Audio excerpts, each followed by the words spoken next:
Meus amigos, chegou a hora do esperado veredito para jogos como o Souls-like de Caranguejo, Another Crab's Treasure, Planet of Lana, um dos jogos mais bonitos do console, o bizarro Mario Party de Demon Slayer, além de outros como Eiyuden Chronicles, Tales of Kenzera, esse vocês me perguntaram muito, Freedom Planet 2, que é o Sonic-like mais querido, e até o jogo do irmão do Jor-El. Foram mais de 20 jogos lançados no mês de abril para o Nintendo Switch, e que levam tempo até a gente jogar tudo, zerar tudo, avaliar para vocês, e depois de uma série de eventos e viagens, tá na hora de trazer o veredito para esses e outros games no vídeo de hoje. Então, olá meus amigos, eu sou o Coelho no Japão.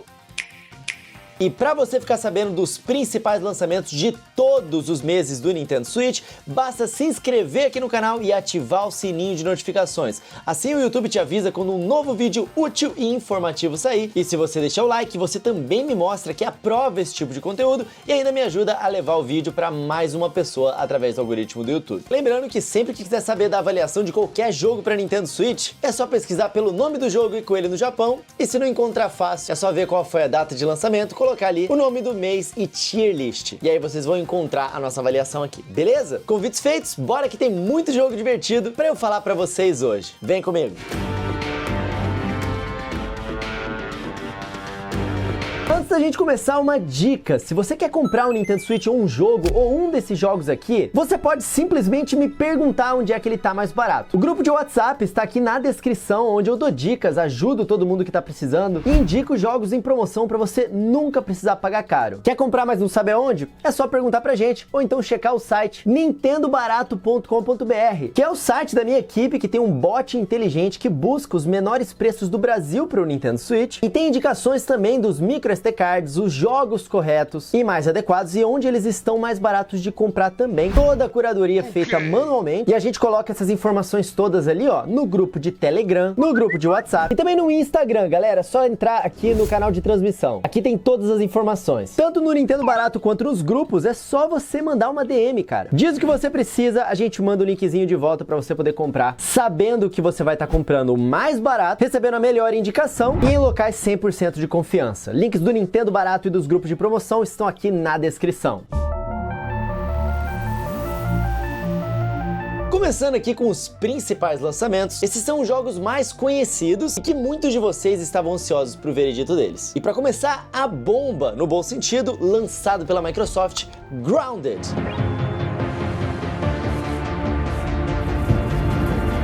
Grounded é um jogo de sobrevivência em seu sentido mais puro. Nós estamos em um ambiente hostil, que é na verdade um jardim comum, mas que se tornou perigoso porque nós encolhemos ao ponto de ficar do tamanho de insetos. Bem no melhor estilo Querido Encolher as Crianças, tá ligado? Não que eu me lembre o que é isso, mas eu ouvi falar desse filme antigo aí em vídeos no YouTube. E isso significa que justamente insetos inofensivos acabam se tornando grandes ameaças, especificamente aranhas. E eu já quero adiantar aqui que o jogo inclui uma opção de acessibilidade para aracnofóbicos, caso você esteja preocupado com isso. Sendo assim, temos que reunir recursos naturais, nos preocupar com beber e comer e também dormir e construir um ambiente seguro até que a gente possa resolver o mistério do que tá causando esse encolhimento. Grounded é um jogo melhor de se jogar online, o já conhecido Survive Together, utilizado muito em Minecraft, afinal é um jogo da Microsoft, dona de Minecraft atualmente, então eles já sabem a fórmula para um jogo desse tipo funcionar. Multiplayer online cooperativo, incluindo crossplay, ou seja, no Nintendo Switch você consegue jogar com os jogadores de outras plataformas,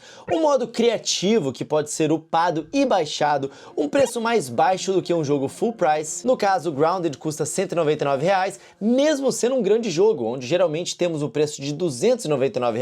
E o jogo já ficou em promoção mais de uma vez desde o seu lançamento no Switch em abril. Então é só ficar ligado nos grupos do Nintendo Barato e ter o sininho de notificações aqui no canal, porque às segundas-feiras eu aviso vocês das promoções, né? Essas coisas, elas servem para criar e fortalecer uma comunidade. E como dito anteriormente, as pessoas elas sobrevivem juntas enquanto constroem as suas bases, adquirem equipamentos melhores e, claro, enfrentam inimigos cada vez mais ameaçadores. Entre as coisas ruins de Grounded, a gente tem o começo, que é muito carregado de informações, que é algo recorrente, né, em jogos de sobrevivência, porque existem diversos menus com diversas funcionalidades, diversos itens que para serem criados precisam de ainda mais diversos materiais, esse tipo de coisa. Então ele já começa te encharcando de informações e exigências, mas é aquilo de sempre. sempre, né? É só jogar, é só insistir e rapidamente você pega a manha. E claro, a versão de Nintendo Switch que tem as suas limitações visuais e que piora conforme mais coisas são inseridas e criadas no mundo do jogo, principalmente no modo criativo, onde você pode só criar um mundo esteticamente bonito e cheio de itens, é um pequeno problema. Mas no geral, tenho que ser honesto, a versão de Nintendo Switch é muito mais acerto do que erro. O visual no geral, apesar dele ser muito mais feio do que na versão do Xbox, é em geral agradável. A taxa de quadros por segundo, apesar de ser mais baixa, é relativamente constante. Então,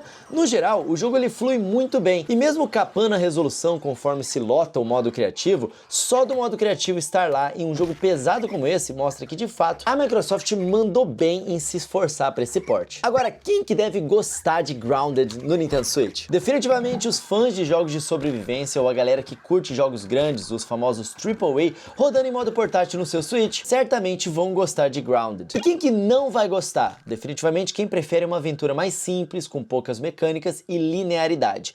Em termos de preço versus a qualidade, eu avalio que é um valor justo pelo que o jogo entrega. A performance dele, com todas as suas limitações e levando em consideração que ele é um jogo bem grande, ganha uma nota 4 de 5 aqui. E os pontos de destaque, ou seja, as pré-indicações para o Coelho Awards, vão para desempenho gráfico, conteúdo, acessibilidade, ambientação, multiplayer cooperativo, progressão e melhor jogo de sobrevivência. E a tier da experiência geral que tivemos com Grounded no Nintendo Switch é tier A+. É um ótimo jogo que vem para agregar na biblioteca do Nintendo Switch e que mesmo com as limitações se mostra um dos portes mais competentes do ano. Whoa, look at the size of that ant. Maneiro, né, galera? Grounded é um jogo bem legal e eu particularmente gostei bastante de jogar ele em modo portátil. Agora, saindo de um grande jogo 3D e partindo para uma experiência mais side-scrolling, tá na hora de avaliar Planet of Lana.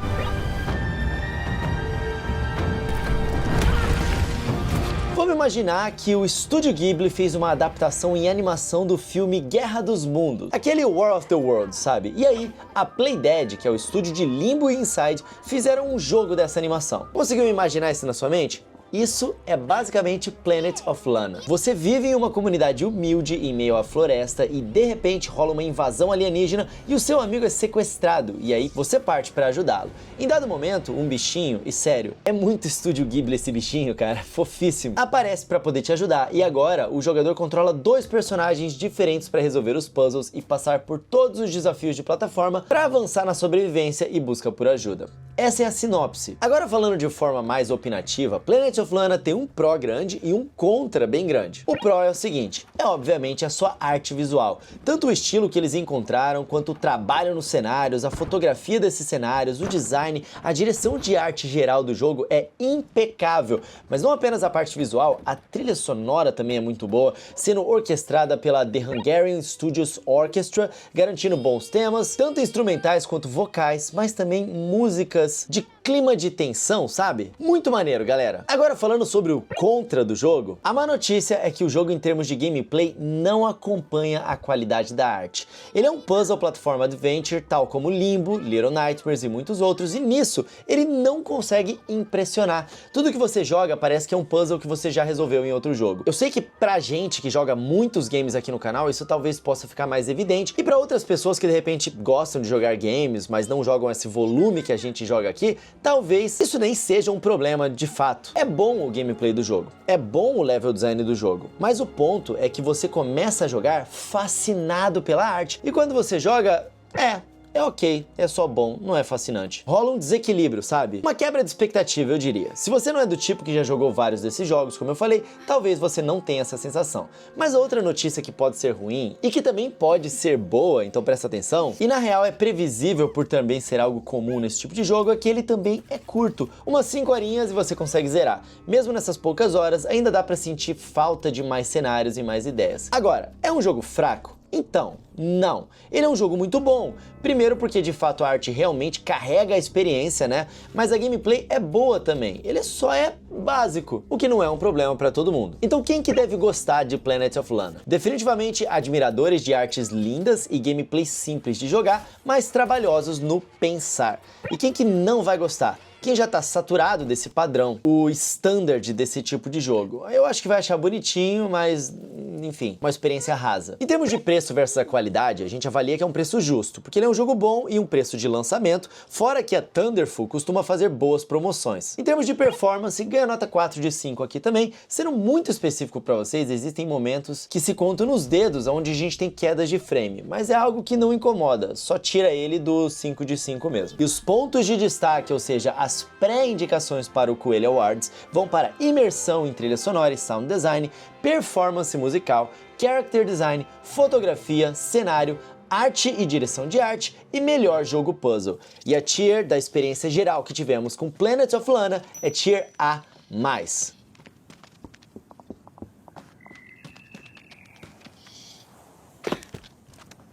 Gostaram, galera? Vocês já jogaram Planet of Lana? Eu fico até curioso pra saber a opinião de vocês aqui nos comentários. Agora, para quem tá querendo um outro jogo muito bonito que também foi lançado numa data próxima, é Eiyuden Chronicles 100 Heroes. You must be the new guy Emir mentioned. Are you not with them? Esse aqui é um JRPG que é um sucessor espiritual de Suikoden, já que o projeto ele contava com o criador da franquia da Konami, né, Yoshitaka Murayama, que infelizmente faleceu esse ano antes do lançamento do jogo. Se trata de um jogo focado em seus personagens, já que são mais de 100 recrutáveis e um combate de turno onde ambos os lados, jogador e inimigo, possuem mais de um personagem. E existe uma fila com a ordem em que cada um ataca para você saber quem vai levar porrada e quem não vai, quem que é melhor de curar, quem que é melhor de defender, esse tipo de coisa. Mas a gente tem que falar do jogo e da versão de Nintendo Switch. Sobre o jogo, ele é um bom JRPG naquele misto de retrô e moderno, tipo Octopath Traveler, que foi o jogo que estreou esse estilo visual de HD 2D, inclusive, né? Eiyuden Chronicle 100 Heroes é um jogo bem completo, tem mais de 50 horas de jogo e dá pra chegar nas 100, tá? Tem uma trilha sonora absurda de boa, bem no estilo JRPG mesmo, feita pelo Motoi Sakuraba, que é o compositor de Golden Sun, Tales of, Dark Souls. O cara é uma lenda. O jogo ele tem um visual HD 2D lindíssimo também, mesmo no Nintendo Switch, e claro, tem bons personagens. Mas também com mais de 100, né? Era o mínimo ter bons personagens, pô. Mas nem tudo é tão bom no jogo, e em parte por conta dele ser retrô. O combate ele é básico para os padrões de hoje em dia, tanto que ele tem um sistema de combate automático que só mostra como batalhas comuns não são importantes. O sistema de encontro aleatório, né, aquele que você anda pelo cenário e do nada, pá, começou uma batalha, ele é divisivo, embora não seja necessariamente um problema. Enfim, o jogo ele paga o preço de ser em parte retrô, que é algo que meio que faz parte da proposta dele ser um sucessor espiritual de Suikoden, sabe? Então tinha que ser assim. Já na versão de Nintendo Switch, outros problemas aparecem, sendo a maior delas o tempo de loading de mais de 10 segundos, o que não é muito, mas num RPG de encontro aleatório, onde você tem diversas batalhas em sequência, ele fica muito pausado. Além disso, felizmente atualmente ele tem 3 opções gráficas depois de updates: priorizar fluidez ou um meio termo. Honestamente, cara, nenhum dos 3 é ruim, mas também em nenhum deles temos uma opção realmente excelente. Então mesmo no modo gráfico ainda tem umas coisas incômodas de renderização, e no modo performance você ainda não sente total fluidez, mas já ajuda o jogador a ter uma experiência que melhor vai agradar ele, né? Dentre outros problemas técnicos que derrubam o potencial que o jogo tem e impossibilita a gameplay para algumas pessoas, como por exemplo, putz, quem já não gosta de encontros aleatórios, não vai ter paciência para esperar 15 segundos toda vez que encontrar um inimigo para poder entrar numa batalha, sabe? Porém, esses problemas não são o suficiente para esse não ser um bom jogo, ou seja, ele é um bom jogo principalmente pelos seus personagens, cenários e trilha sonora. Quem que deve gostar de Eiyuden Chronicle 100 Heroes? Quem ainda curte JRPGs antigos e quer ali um sucessor espiritual pro Suikoden, com certeza vai gostar. Agora, quem não vai gostar? Quem não gosta de voltar no tempo em certas decisões de RPGs e se estressa com problemas técnicos de versão de Switch, sabe? Se você não liga pra isso, eu acho que é de boa. Em termos de preço versus a qualidade, a gente avalia que o jogo é um pouco caro, tá?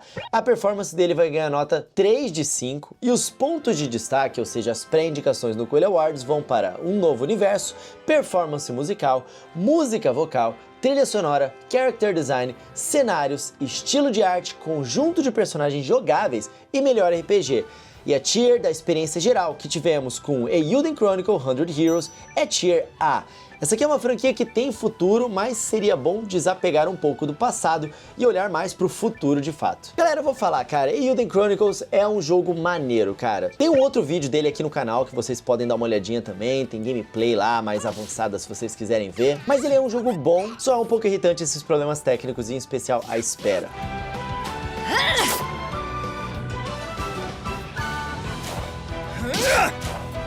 Mas saindo um pouco dos JRPGs e do Japão e indo agora pra África, tá na hora de avaliar Tales of Kenzera Zao. My name is Zao, the shaman of Kenzera. Here, I seek my father. Galera, Zao é um Metroidvania de uma leva nova que sabe que o gênero tá saturado, mas usa isso em seu favor. Então assim, o jogo ele não enrola, ele já começa com alguns poderes básicos que você sabe que você vai pegar em qualquer Metroidvania e que normalmente demoramos para obter, como pulo duplo, dash aéreo e duas formas de ataque, uma porradeira de perto e uma de tiro de longe. É basicamente um Prince of Persia quando você tá com seu personagem na forma de sol e um Metroid Dread quando você tá com ele na forma da lua. Então o jogo ele já começa sem enrolar, o que é ótimo. O jogo ele ainda tem uma árvore de habilidades para cada uma das formas, lua e sol, te permitindo investir na que você tem preferido. E se todos esses elementos de habilidades vêm por padrão no jogo, sobra por fator Metroidvania de encontrar habilidades ao longo do mapa, habilidades que realmente são criativas e que solucionam problemas específicos, como a habilidade de congelar um rio, te permitindo escalar uma cachoeira, por exemplo. O jogo ele é muito bem dirigido, ele tem boas ideias para tudo, inclusive a sua progressão que se assemelha a jogos como Celeste, onde temos desafios rápidos e difíceis desde sempre, mas que não nos punem muito, nos fazendo retornar para o ponto do desafio em si e não no último lugar que salvamos, né? Novamente, cara, é um jogo muito direto, ele não faz você perder seu tempo, ele quer que você se divirta continuando jogando. Artisticamente falando, tanto o visual quanto a música e a história tomam inspirações xamã, o que dá um ar de novidade também. Por exemplo, na trilha a gente tem algo mais tribal, somado a uma trilha orquestrada que cria algo bem interessante, como a gente viu em Rei Leão, por exemplo. Ouve só isso aqui.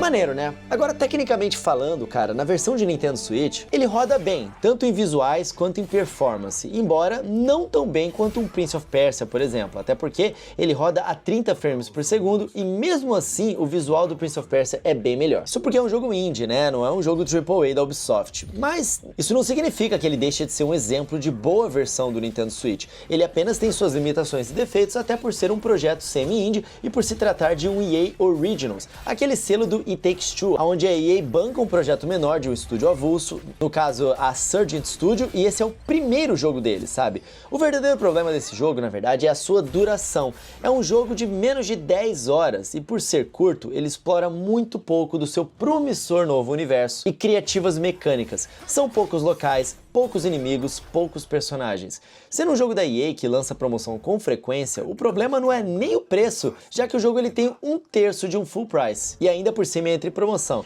mas é que realmente o jogo fica deixando aquele gostinho de que poderia ser maior, sabe? Tem tanto potencial aqui. Enfim, quem é que vai gostar de Tales of Kenzera Zao? Fãs de Metroidvania ou que querem uma temática diferente, em especial africana. E quem não vai gostar é quem não aguenta mais Metroidvanias, eu acho. Em termos de preço versus a qualidade, a gente avalia que é um preço justo. A performance dele no Switch ganha nota 4 de 5. E os pontos de destaque, ou seja, as pré-indicações para o Coelho Awards, vão para performance musical, trilha sonora, level design, combate, progressão e direção de gameplay. E a tier da experiência geral que tivemos com Tales of Kenzera Zao é tier A+. Esse seria facilmente o Metroidvania do ano se não tivéssemos num dos melhores anos do estilo de todos os tempos, em uma época que sim, sai coisa demais, porém é coisa boa, não dá pra ignorar.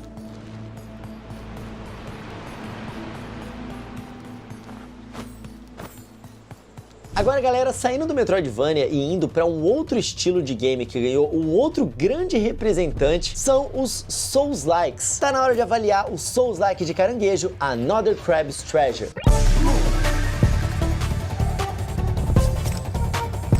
Já lançamos no canal uma análise completa do jogo baseada na versão de PC e uma gameplay do Nintendo Switch no lançamento, então agora tá na hora do veredito. Basicamente, Another Crab's Treasure é um jogo incrível, mas com grandes problemas na sua versão de Switch. Ou melhor, não são problemas tão grandes assim, mas que acabam se agravando um pouco por se tratar de um jogo mais difícil, que por isso precisa da maior qualidade técnica possível, né? Mas enfim, não são problemas tão grandes. Como um Souls-like, o seu combate ele é desafiador, os seus inimigos eles são avassaladores, principalmente para quem não está acostumado. Se você você já tá, talvez você não ache tanto assim, e os seus chefes são marcantes. E como um shell-like, que é como a empresa gosta de brincar, né? Porque shell é concha em inglês, e você troca de concha no jogo, né? Enfim, como um shell-like, a mecânica de usar conchas encontradas pelo mapa como escudo e como fonte de poderes é muito criativa e adiciona um tom de novidade necessária para se manter relevante no gênero. Aliás, a palavra criatividade é o que define Another Crab's Treasure. Os cenários, cara, como eles brincam que um objeto para nós serve para outra coisa para eles é muito criativo.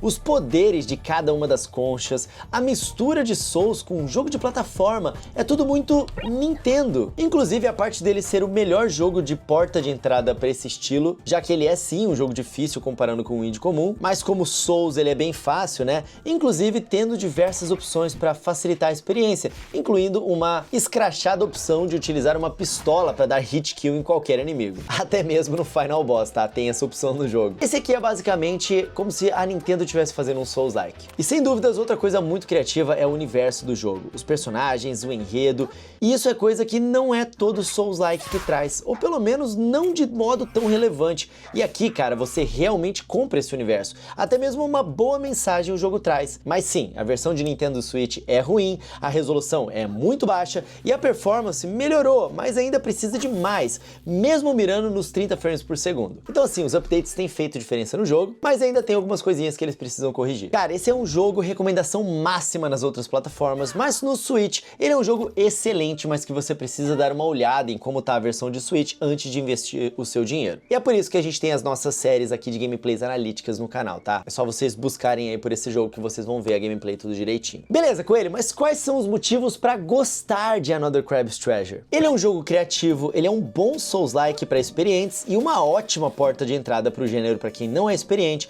Ele é um jogo dinâmico, divertido e cativante. Agora, quem não deve gostar? Ele ainda é um Souls e pode ser mais punitivo do que alguns jogadores gostariam, né? Ou o contrário, os fãs de Souls podem achar ele muito básico. No Nintendo Switch, cara, pessoas que exigem mais da parte técnica provavelmente não vão gostar também. Dito isso, em termos de preço versus a qualidade, a gente avalia que ele é um jogo justo. A performance vai ganhar nota 2 de 5, tá? Estejam avisados. Em termos de duração, é mínima de 15 horas e máxima de 50 horas.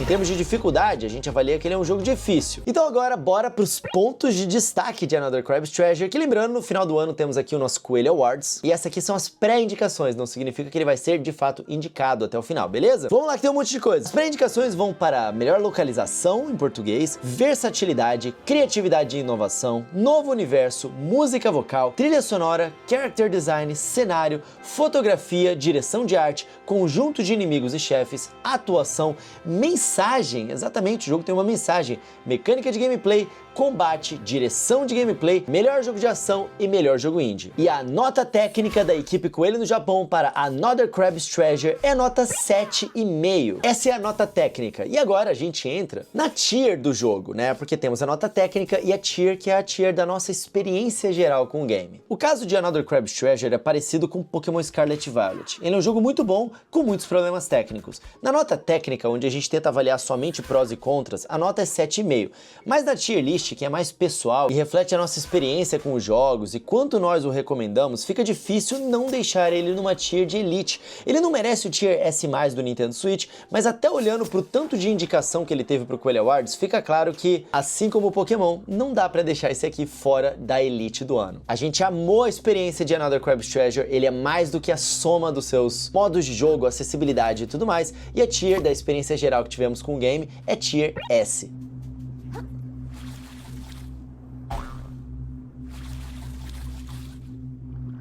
Beleza, galera, saímos de uma polêmica e bora entrar em outra polêmica logo de uma vez. Tá na hora de avaliar Demon Slayer Kimetsu no Yaiba Sweep the Board.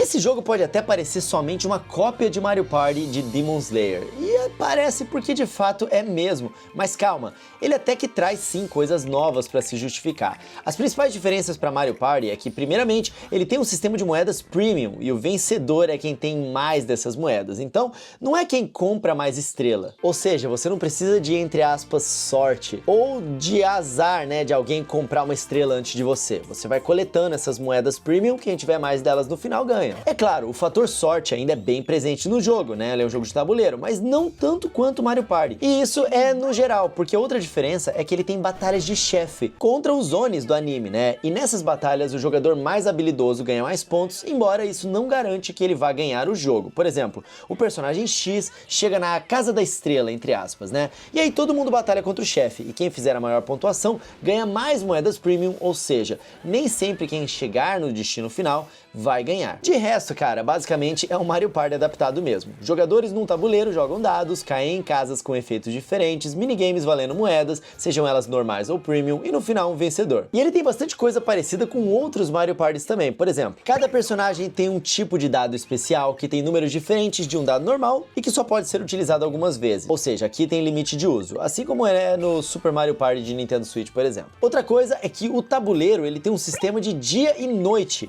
que tanto afeta o mapa como alguns elementos e mecânicas só aparecendo à noite, por exemplo. As lutas de chefe elas só acontecem à noite, substituindo os minigames, ou seja, o horário ele afeta o tabuleiro e a estratégia da partida, assim como no Mario Party 6. Outra coisa, cara, é que sempre que terminamos uma partida ganhamos um tipo de moeda especial para poder utilizar fora do tabuleiro, nos menus mesmo, para poder liberar itens especiais e coisas extras. Assim como no Mario Party Superstars. Do Superstars tem também um sistema de ficar mandando emojis durante a partida, com imagens dos personagens e tudo com reações diversas. E o jogo também tem itens no geral, como a lâmpada mágica do Mario Party 4, que nos leva direto pra batalha, entre outras coisas. Não é uma cópia na cara dura não, o jogo ele tem suas diferenças, ele mistura vários dos Mario Parties, ideias diferentes também, mas se você é um jogador assíduo de Mario Party, eu tenho certeza que você vai conhecer e falar assim, ah, eu sei de onde que veio essa mecânica aí. E os minigames desse jogo, cara, eles são divertidos, muitos também são bem parecidos com os de Mario Party, como um de rabiscar uma forma e quem chegar mais próximo do desenho ganha, tá ligado? Jogar bola de neve um no outro, mas o legal dos minigames é que todos têm alguma relação com o anime e a sua temática samurai. E vários deles, da mesma forma que você reconhece as mecânicas do Mario Party, você também reconhece de onde veio a inspiração e fala, ah, eu sei qual é o episódio do anime que acontece isso. Então pra fãs do anime é legal. A quantidade de minigames ela é bem pequena, são 35 no total apenas, sendo que isso inclui batalhas de chefe, ou seja, se você jogar por longas horas, você vai repetir muitos mesmos minigames.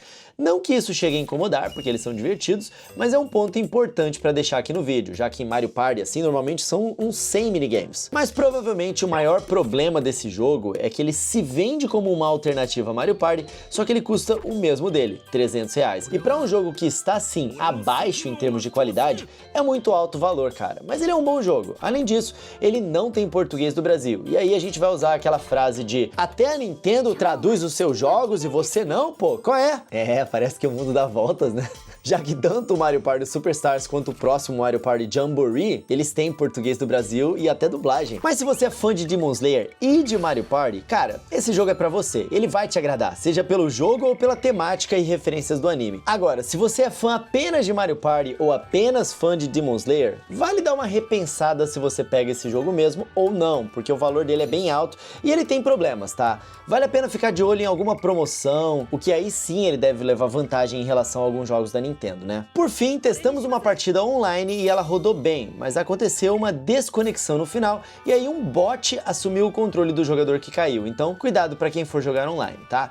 Quem que deve gostar de Demon Slayer Kimetsu no Yaiba Sweep the Board? Ele é Mario Party de Demon Slayer, então pros fãs de anime é um jogo que exige menos sorte do que Mario Party, tá? Então se você curtir isso, você deve gostar. Agora, quem que não deve gostar? Quem se incomodar de pegar um jogo caro, sem tradução, com pouca variedade de minigame, o que pode gerar uma repetição desses minigames, e quem se incomodar com o fato de que ele tem suas diferenças, mas ainda assim é basicamente um Mario Party. Em termos de preço versus a qualidade, a gente avalia como muito caro. A performance dele no Nintendo Switch ganha nota 4 de 5. Em termos de dificuldade, pô, passeio no parque, bem facinho mesmo.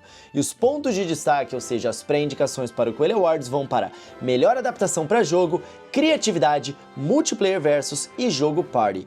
E a nota técnica da equipe Coelho no Japão para Demon Slayer Kimetsu no Yaiba Sweep the Board é nota 7,5. E a tier da experiência geral que tivemos com o jogo é tier B+.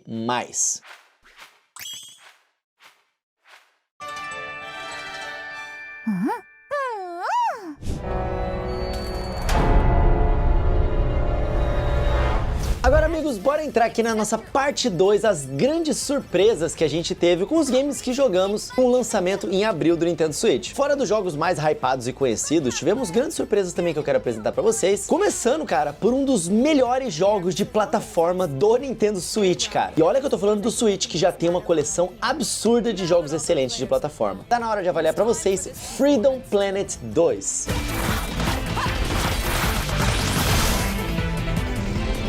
Freedom Planet 2 é um jogo de plataforma que vem no 8º ano de Nintendo Switch, um console cheio de jogos incríveis de plataforma e mesmo assim ele facilmente se consagra como um dos melhores. Isso é porque ele evolui, cara, um dos jogos que já estava no alto patamar de jogos de plataforma do Switch, que é Freedom Planet, que é um jogo muito bom. Se trata de um jogo estilo Sonic com alta velocidade, fases com caminhos diferentes, colecionáveis, chefes e, claro, rampas para você girar e ser esteticamente maneiro. É um hype, cara, jogar esse jogo. Porém, Freedom Planet 2 evolui muito o elemento de ação do primeiro jogo, tornando esse aqui um legítimo action plataforma, além de quase dobrar o tamanho do jogo e ainda melhorar a pixel art, que já era linda. E talvez o melhor aprimoramento seja, na verdade, na variação dos personagens. Agora temos 4 personagens femininas jogáveis, incluindo a Lilac, que é a padrão, a Carol, que utiliza uma moto e deixa a jogabilidade mais dirigida, digamos assim.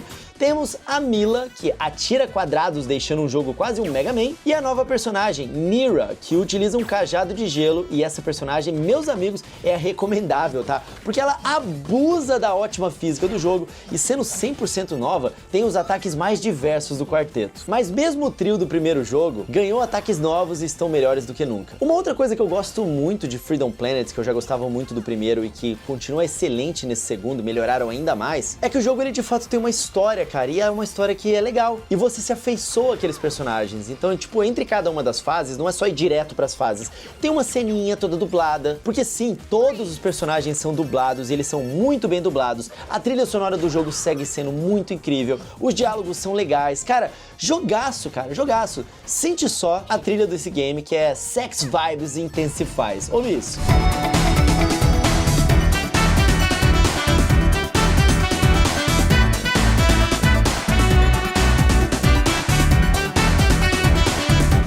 Delicioso, né? Agora, esse aqui ainda é um Sonic-like, simples em pixel art? Respondendo, sim, ainda é. Mas talvez ele seja o melhor de todos, mesmo incluindo o próprio Sonic na conta. Afinal, as suas fases elas são muito diferentes, a sua ação é realmente algo considerável no jogo, a história ela é muito bem contada, a trilha sonora é empolgante, simplesmente não existe motivo para quem gosta de Sonic deixar esse jogão passar. Galera, vocês devem se lembrar um pouco com a minha história com Sonic, né? Eu não gostava tanto assim de Sonic, e eu sempre elogiei muito Freedom Planet. Aí a SEGA foi lá, lançou aquela coleção de Sonic. Eu, depois de já amar Freedom Planet, estar acostumado com essa jogabilidade, porque na minha infância eu não tinha uma afinidade tão grande com Sonic, mas Freedom Planet me abriu isso. Eu fui revisitar os jogos antigos, me apaixonei por Sonic, hoje em dia sou grande fã, jogo todos os games, o mais recente joguei bastante também, então eu posso dizer, cara, Freedom Planet 2 é muito bom, o primeiro é muito bom, mas esse aqui tá, ó, o ápice, meu irmão, muito delicioso esse game. Em termos de preço versus a qualidade, a gente avalia que é um preço justo. A performance dele no Nintendo Switch vai ganhar uma nota 5 de 5 aqui, cara, simplesmente. E os pontos de destaque, ou seja, as pré-indicações do Coelho Awards vão para polimento, expansão de um universo, trilha sonora digital, character design, pixel art, conjunto de NPCs e chefes, personagens jogáveis, atuação, level design, combate, física, direção de gameplay, melhor jogo de plataforma e melhor jogo indie. E a tier da experiência geral que tivemos com Freedom Planet 2 é tier S. Galera, a Galaxy Trail conseguiu chegar no ápice da fórmula de game design que nem foram eles que criaram. Resta agora ao estúdio expandir e fazer um jogo de maior escopo e assim testar os limites do estúdio e dessa franquia excelente que eu espero que o maior número de pessoas possa conhecer. Na moralzinha, galera, joguem Freedom Planet.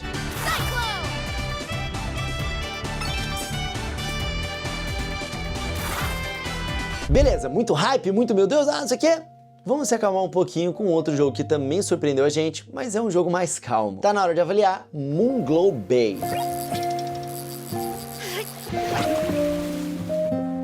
Tá ligado a animação Up, Altas Aventuras da Pixar, que em 5 minutos você já foi capturado, cara? Então, esse jogo ele traz algo parecido. Ele tem o carisma de ser um jogo casual, de pesca, com personagens valiosos, e ele te pega rápido. E depois dele te pegar, ele não te solta, porque ele é daqueles jogos que vai te tacando missão atrás de missão, e você tem sempre algo pra fazer antes de ir dormir, e aqui você não tem horário pra dormir. E você pode passar mais de um dia acordado, mas alguma hora isso começa a te afetar, então vai descansar, mano. Caramba, cara, pensando bem, olha só, são quase 3 horas da manhã e eu tô aqui gravando, eu acho que isso vale pra mim também.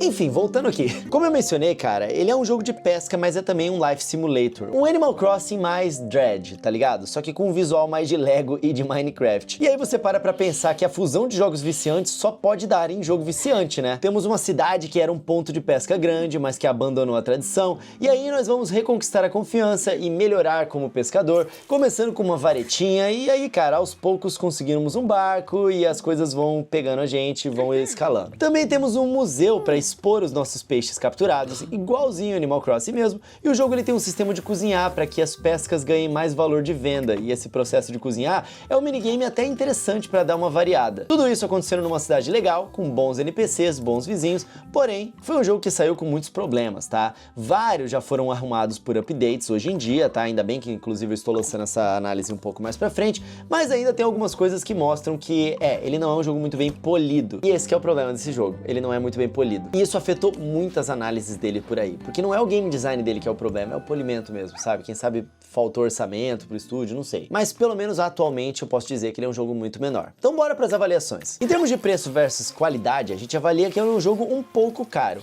A performance dele no Nintendo Switch vai ganhar nota 4 de 5 atualmente depois dos updates. Como eu falei, dá pra jogar tranquilo. E os pontos de destaque, ou seja, as pré-indicações do Coelho Awards, vão para diálogo, mensagem, porque o jogo tem uma mensagem, progressão, direção de gameplay e melhor Life Simulator. E a tier da experiência geral que tivemos com Moonglow Bay é tier A+. Dê uma chance se você for fã dos jogos que a gente citou como referência.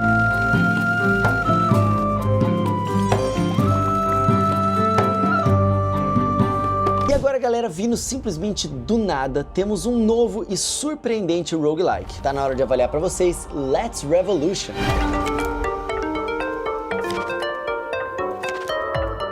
Um dia alguém pensou, e se eu pegar a ideia do campo minado e transformar isso num roguelike? E aí deu Let's Revolution. O jogo ele traz um campo com probabilidades de onde estão os inimigos. E aí você lida com isso de várias formas, de acordo com o personagem que você tá controlando. Porque assim, tem diferentes personagens e ele tem coisas diferentes entre si. Alguns dos personagens utilizam mais do combate, então se aparecer alguém vai levar porrada.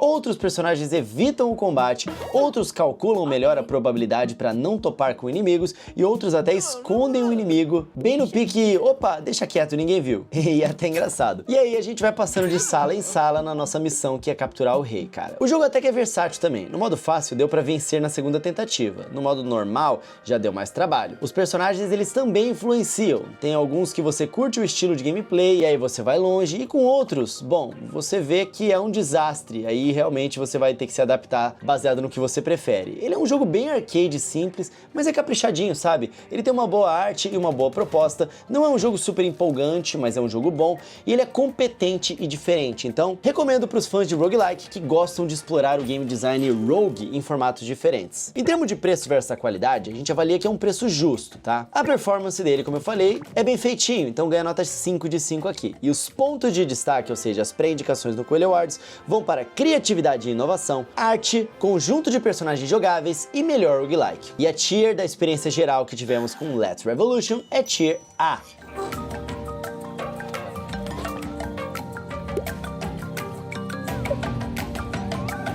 Agora que passamos para um jogo de relaxar, galera, tá na hora de ir para um outro game bem relaxante também. É hora de falar para vocês de Stitch.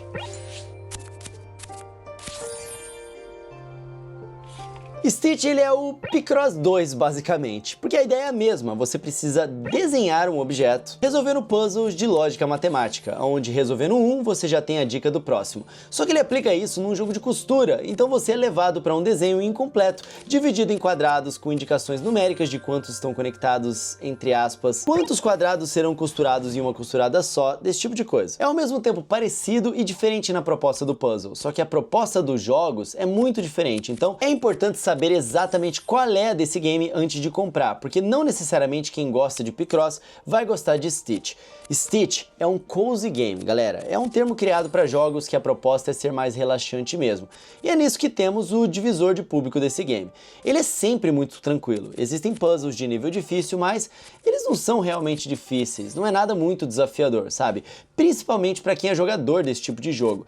A ideia dele, como costurar, é ser algo que você acostuma o seu cérebro e vai automatizando o processo, sabe? E para isso ele entrega uma quantidade inacreditável de puzzles e um sistema de jogo com atualizações constantes, ou seja, mesmo que você tenha terminado tudo, daqui a pouco tem outro. E além de quantidade de puzzles, alguns deles são absolutamente gigantes, contendo mais de 5.000 costuradas, por exemplo. É um jogo bem impressionante, ele é bem polido, é bem bonito, ele tem um modo para você customizar as cores depois de você terminar, mas fica o aviso, não espere uma dificuldade gradual não, cara, ele é feito para ser relaxante. Em termos de preço versus a qualidade, a gente avalia que é um bom preço cobrado por ele, tá? Em termos de performance, ganha nota 5 de 5 e os pontos de destaque vão para excelência em polimento e conteúdo, inovação e melhor jogo puzzle.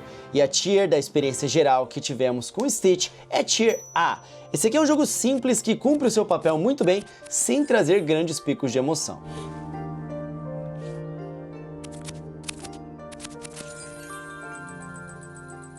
Agora, amigos, passando para um jogo brasileiro, de um desenho brasileiro, tá na hora de avaliar para vocês Irmão do Jorel e o jogo mais importante da galáxia.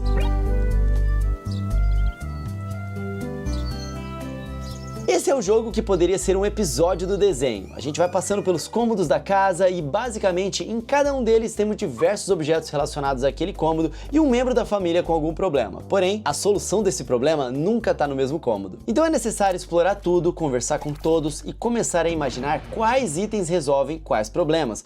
O jogo é no estilo top-down, ele é cartunesco e obviamente não exige nenhum tipo de habilidade. Tudo é resolvido selecionando o objeto no local indicado, que é um estilo de game conhecido como point and click. Então é só fritação de cérebro mesmo e do pé, né, de ficar andando pra lá e pra cá. O jogo ele tem esse desafio de puzzle não linear e ele executa bem esse desafio. Então os puxões de orelha pro jogo vão pra sua performance, porque tem locais específicos que estranhamente cai a performance dele e num jogo relativamente simples como esse fica chato de passar por problemas técnicos, né? Além disso, o jogo ele é muito pouco dublado e nisso ele perde uma grandíssima oportunidade de aumentar a imersão com o desenho. E aqui eu simplesmente acho que foi algum tipo de limitação ou de licenciamento, alguma coisa, cara, porque eu tenho certeza que a equipe de desenvolvimento desse jogo adoraria incluir dublagem pra ele, mas não deixa de ser algo que a gente sente falta. Em termos de preço versus a qualidade, a gente avalia que ele é um pouco caro, tá? Mas tudo bem, porque ele fica no precinho em várias promoções que a gente sempre acompanha nos vídeos de segunda-feira aqui no canal. Em termos de performance, ele vai ganhar nota 4 de 5 por conta desse problema que eu expliquei pra vocês, que de vez em quando tem umas quedas, né? E os pontos de destaque, ou seja, as pré-indicações do Coelho Awards, vão para melhor adaptação pra jogo, animação, melhor jogo de puzzle e melhor jogo brasileiro.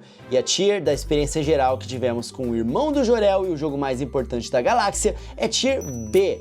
Isso porque ele é um bom jogo, poderia ser melhor em alguns pontos, mas ainda aprovado e recomendado, pelo menos para os jogadores de point and click.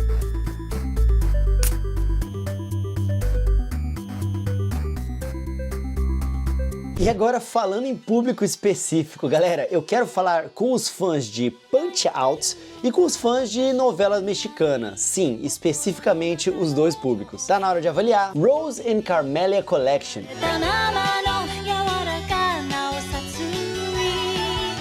Numa mansão de donzelas honradas, a maior humilhação é levar um tapa na cara.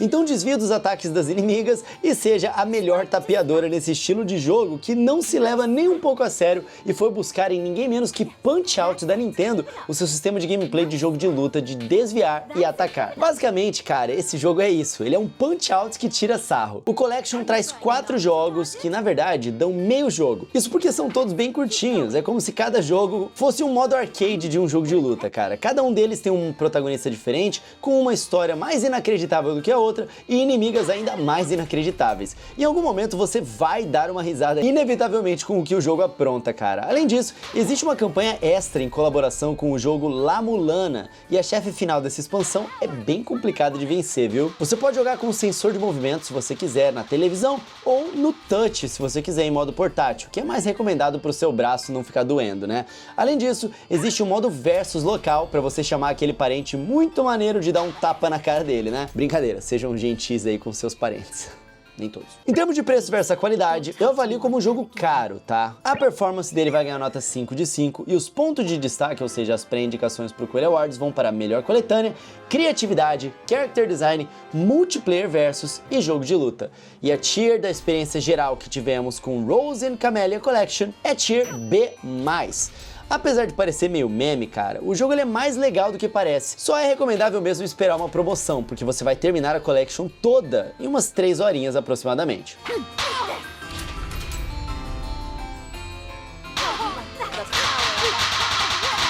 Agora, meus amigos, um outro jogo curto, mas que pelo menos é baratinho, tá na hora de eu avaliar pra vocês Savorless.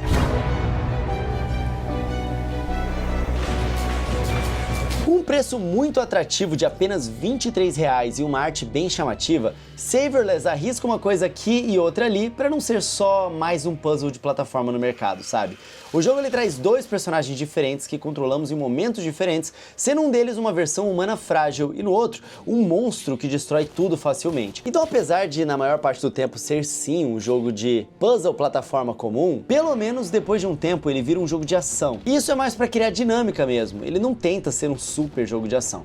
Outra coisa é que a narrativa dele não é linear. Existem coisas que acontecem fora de ordem, existe um mistério na relação entre os protagonistas e aquele mundo e mesmo no seu próprio objetivo. O jogo vai te impressionar? Provavelmente não, mas ele é gostoso de jogar. Ele é de bom tom em seus puzzles, na sua atmosfera, na sua trilha sonora. A arte dele é muito boa, como vocês podem ver. E em troca, vocês não gastam muito para poder jogar um jogo maneiro. Em termos de preço versus a qualidade, a gente avalia que é um bom preço. A performance dele no Switch ganha nota 5 de 5 e os pontos de destaque, ou seja, as pré-indicações do Coelho Awards, vão para melhor arte, narrativa e level design e melhor jogo de puzzle. E a tier da experiência geral que tivemos com Savorless é tier B+.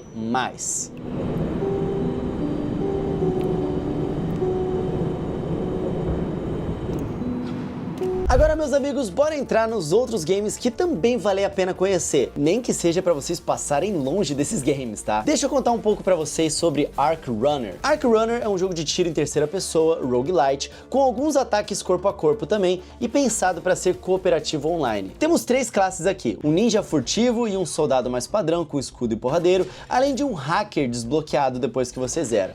Testamos o cooperativo online do jogo e ele é divertido, e as fases elas têm um desafio bônus, tem bastante habilidade para poder upar, batalha de chefe, tudo ok, mas ele peca por não apresentar algo mais revolucionário, digamos assim. Ele é um jogo bem linear, ele é longo para um roguelike, onde você vai morrer e voltar tudo, e se você jogar sozinho fica bem complicado, cara.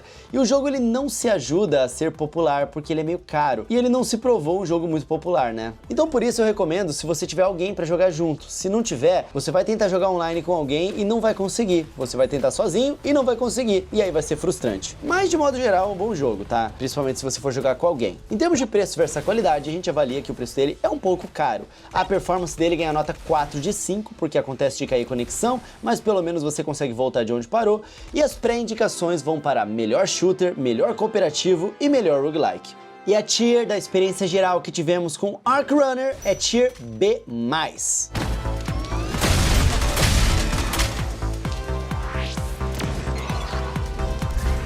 Deixa eu contar um pouco pra vocês agora de Lunar Lander Beyond. Essa é uma dessas franquias da Atari que foram renascidas. Em Lunar Blade a gente tem missões que são como fases, onde a gente tem que levar a nossa nave pra poder buscar carga ou buscar passageiros e voltar. Ele é um jogo de física, controlar a nave é de forma intencionalmente complicada, então é preciso ter cuidado com a direção, com o uso dos turbos e com o estado da nave, etc. Isso porque se você for batendo nas paredes, etc, você vai danificando a nave. A arte do jogo também é bem bonita, sendo a maior qualidade do jogo, na verdade. Já a gameplay, olha, é uma gameplay ok. Talvez você goste de jogos assim, especialmente para quem gosta de simuladores, por exemplo, ou quem gostava desses jogos lá nas antigas, mas pro público geral, cara, eu acho que vai ficar um pouco chato tentar levar a nave de modo exageradamente cuidadoso em 2024, não sei. Me corrijam se estiver errado, pelo menos é a minha impressão, tá? O bom é que vocês podem tirar a própria conclusão, porque o jogo ele tem uma demo gratuita na eShop, então você pode baixar e jogar gratuitamente. Cara, em termos de preço versus a qualidade, eu acho que eles alopraram demais, tá? R$115 por esse game, tá muito caro. Mas a performance dele vai ganhar nota 5 de 5 e os pontos de destaque, ou seja, as pré-indicações do Coelho Awards, vai para melhor arte. E a tier da experiência geral que tivemos com Lunar Lander Beyond é tier B.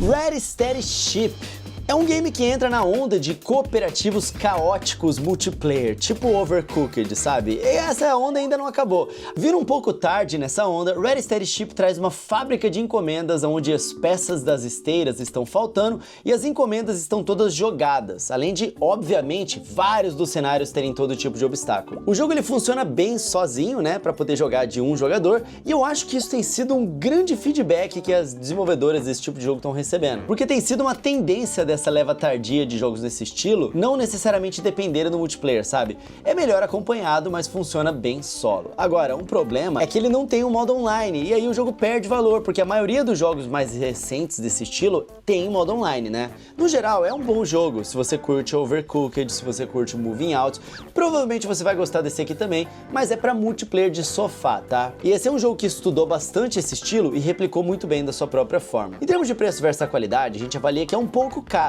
mas ele é um jogo da Untold Tales, né? Então pode adicionar na sua wishlist ali, que daqui a pouquinho ele tá por uns R$30 ou menos. Já sabe, né? Ativa o sininho de notificações aqui no canal que eu te aviso. Em termos de performance, vai ganhar nota 5 de 5 aqui, e os pontos de destaque, que são as pré-indicações do Coelho Awards, vão para melhor cooperativo e party game. E a tier da experiência geral que tivemos com Ready Steady Ship é tier B. Talvez ele fosse até um B+, só que a saturação, sem ele trazer nada de muito novo para esse gênero, e o fato de não ter um modo online, faz cair um pouquinho uma tier e me faz recomendar realmente só para quem gosta dos jogos nesse estilo, ou seja, né, pro nicho dele.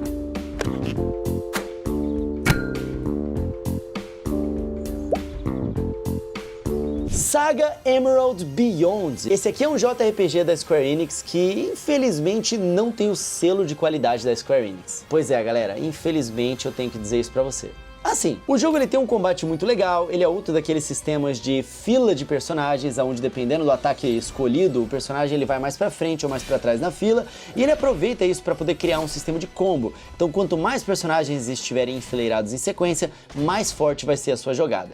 Ele também cria personagens até que interessantes, são vários para poder escolher, cada qual com uma história e habilidades bem diferentes. Só que o jogo ele é muito perdido no seu próprio escopo, sabe? Ele não tem cara de grande orçamento, e aí na exploração do mapa, que é basicamente uma sala com portas, acaba parecendo que é um jogo indie, sabe? Ele é meio perdido no que ele é. Os diálogos eles não são tão interessantes, a própria exploração e a progressão é entediante. Ele é um jogo mediano, cara. Vale jogar pelo combate dele, que é bom, tá? Mas também não é a melhor coisa do ano, mas é basicamente isso que ele tem. E o problema é que em termos de RPGs, opções no Switch não faltam. E pra piorar, o jogo custa R$265. Se você quiser testar, pelo menos o jogo tem uma demo gratuita que você pode baixar e tirar aí suas conclusões, mas em termos de preço versus a qualidade, a gente avalia que ele é muito caro, tá? A performance dele no Switch não ganha 5 de 5, ganha 4 de 5 por ser meio feio mesmo, e os pontos de destaque, ou seja, as pré-indicações do Coelho Awards, vão para melhor combate. Dito isso, a tier da experiência geral que tivemos com Saga Emerald Beyond é tier C+.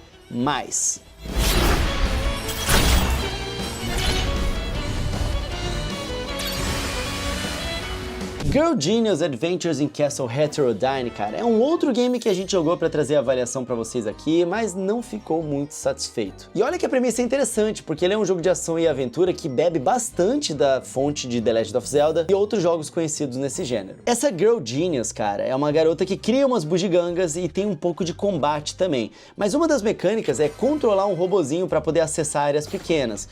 É um jogo ok, cara, ele tem um toque retrô, ele lembra os primeiros jogos 3D lá da época do PlayStation 1 e do PlayStation 2, que tem um game design um pouco ultrapassado, sabe? Mas tem ali o seu charme e o importante, tem o seu público. Só não tem nada que o torne realmente chamativo e principalmente que justifique o valor dele de R$150, cara. Esse aqui era um jogo que dava até pra recomendar se tivesse ali no precinho de uns 40, 30 reais. Bom, por causa disso, em termos de preço versus a qualidade, a gente avalia que é um preço muito caro. E a performance dele é nota 4 de 5, tá? E a tier da experiência geral que a gente teve com Girl Genius Adventure in Castle Heterodyne é tier C+.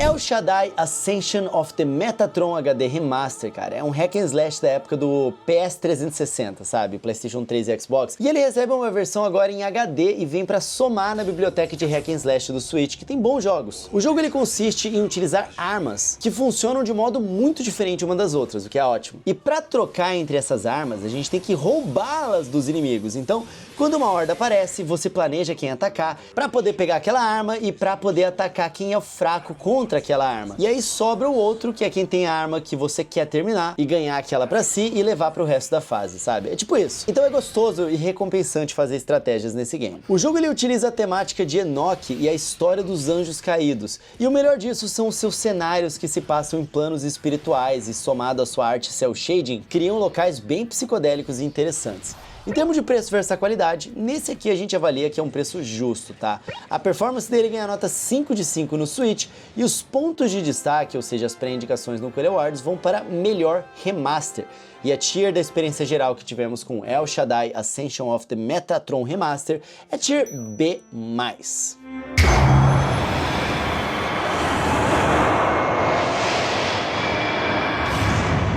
Space Routine, cara, ele é um jogo de rotina familiar futurista. A gente tem o pai, a gente tem a mãe, a gente tem o filho.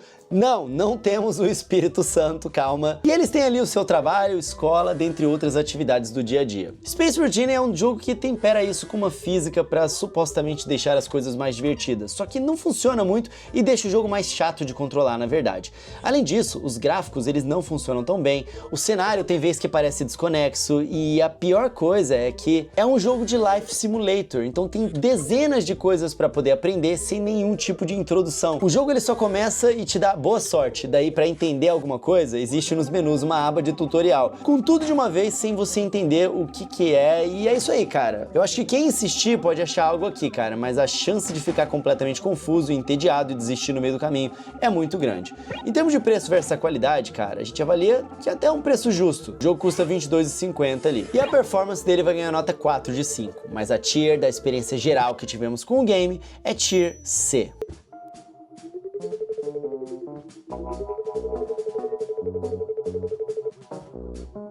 E aí, meus amigos, eu quero terminar aqui com dois Rogue Horders que vocês já sabem, né? Rogue Horde é o nome do gênero de Vampire Survivors, né? Rogue Horde Survivors, se você quiser chamar pelo nome longo, ou Rogue Horders pros íntimos. Temos dois deles aqui. Quero avaliar pra vocês Alter Terror. Esse jogo, ele pega a fórmula Rogue Horder e aplica em um jogo inspirado por HQs, terror e as décadas de 80, 90. O objetivo não é somente sobreviver aqui. Em cada história, que aqui é como uma HQ, a gente tem um mapa que tem objetivos a serem encontrados e cumpridos, né? Enquanto a gente realiza o habitual ciclo desse tipo de jogo, que é ir matando hordas e ganhando habilidades. É uma delícia de jogar, como todo Rogue Horder, mas ele é ainda um pouco confuso e por isso eu não recomendo que ele seja o seu primeiro jogo nesse estilo, tá? Além dele ser um pouco caro pro padrão desse gênero também, mas pelo menos é interessante e traz ideias novas. Em termos de preço versus a qualidade, a gente avalia que ele é um pouco caro por isso. A performance dele vai ganhar nota 4 de 5. Em termos de pontos de destaque, ou seja, as pré-indicações pro Coelho Awards, vai para melhor Rogue Horder, e a tier da experiência geral que tivemos com Alter Terror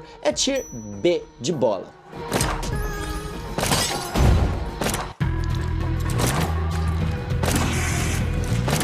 Iki Unite, cara, é um jogo onde a Sunsoft pegou uma franquia clássica e fingiu que existia um jogo novo na época dos moldes de um Rogue Horder. A novidade aqui nesse gênero é que o tempo é um inimigo. Você precisa derrotar um chefe antes do cronômetro encerrar. E além disso, você pode jogar com mais pessoas online ou, o que é mais provável, recrutar NPCs, né? Então a bagunça é ainda mais bagunça. É interessante para quem quer mais do que simplesmente sobreviver, mas ele tem suas falhas de direção. Nem tudo funciona muito bem, mas é até engraçado como a Sunsoft aproveitou a ideia de um jogo novo, estilo retrô, né? Feito como sequência de um, de fato, jogo retrô. Em termos de preço versus a qualidade, a gente avalia que é um pouco caro, tá? A performance dele no Suitão ganha nota 5 de 5 e os pontos de destaque vão para melhor Rogue Horder também. E a tier da experiência geral que tivemos com Iki Unite é tier B.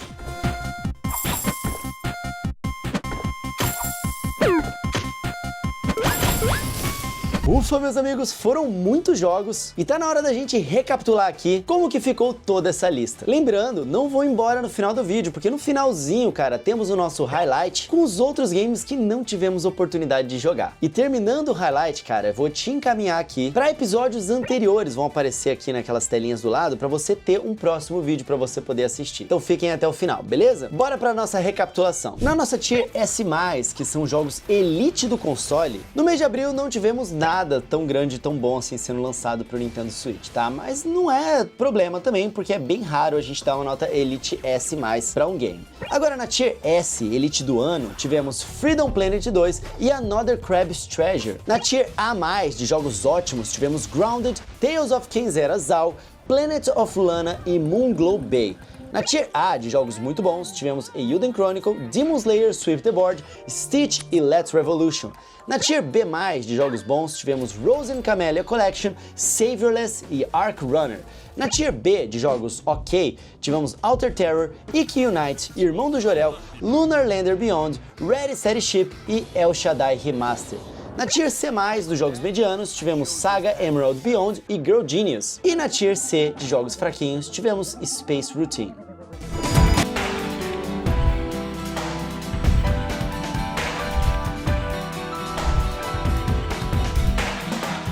Muito maneiro, né, galera? Vocês têm acompanhado aqui no canal quantas coisas a gente tem feito. E eu quero agradecer, cara, que muita gente tem se tornado membro aqui no canal recentemente, em especial aí pra dar uma moral depois que o canal foi hackeado e tudo mais, veio uma galera aí chegando junto. Muito obrigado por isso, de verdade, galera. São pra vocês que a gente faz esses vídeos aqui. As nossas tiers não foram abandonadas, a gente demorou um tempo pra conseguir retornar, mas estamos retornando com força total aqui, e eu sei o quanto elas são importantes pra nossa comunidade mais próxima, que realmente gosta de videogame, quer conhecer jogos novos, quer ouvir jogos novos e interessantes, falar sobre videogame, cara. É um trabalho muito sério que a gente faz aqui e que culmina no final do ano no Coelho Awards. Então pra gente é muito importante também, e é um trabalho que é feito graças ao apoio de vocês, aos membros aqui do canal, a vocês, cara, que não são vídeos que explodem de visualizações, a vocês que estão sempre aqui dando apoio pras tier lists, dando like, compartilhando com a galera por aí, mandando aqueles super valeus aqui nos comentários. Muito obrigado mesmo. São vídeos que vocês sabem, são complexos de fazer, mas que é uma grande realização pra gente, então muito obrigado a cada um de vocês que assistem. Então se você quiser ficar por dentro, cara, ativa o sininho de notificações aqui no canal, que é muito importante, deixa o likezão aqui no vídeo e se inscreve aqui no canal se você não tiver inscrito, porque a nossa missão é fazer você tirar o melhor proveito do seu videogame e curtir, cara, videogames também. Mesmo pra quem não tem o Nintendo Switch, já que a maior parte desses jogos aqui são multiplataforma, né? E apesar da gente ter demorado pra lançar a tier de abril, eu sei que muitos de vocês não tinham ouvido falar ou estavam esperando uma avaliação desses jogos pra poderem jogar. Então comenta aqui pra mim quais dos jogos que vocês mais gostaram aqui dessa lista. Eu quero saber a opinião de vocês sobre eles também,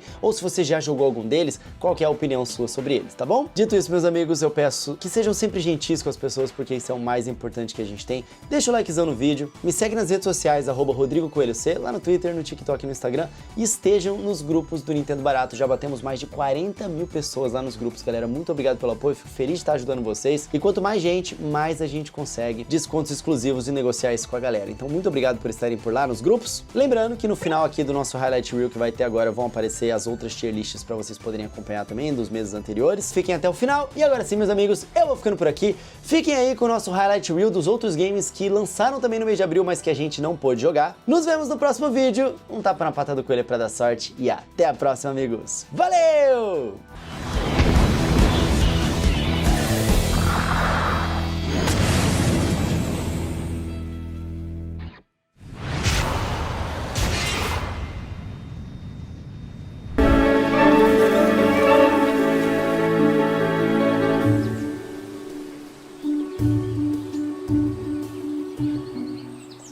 Esse era o meu destino?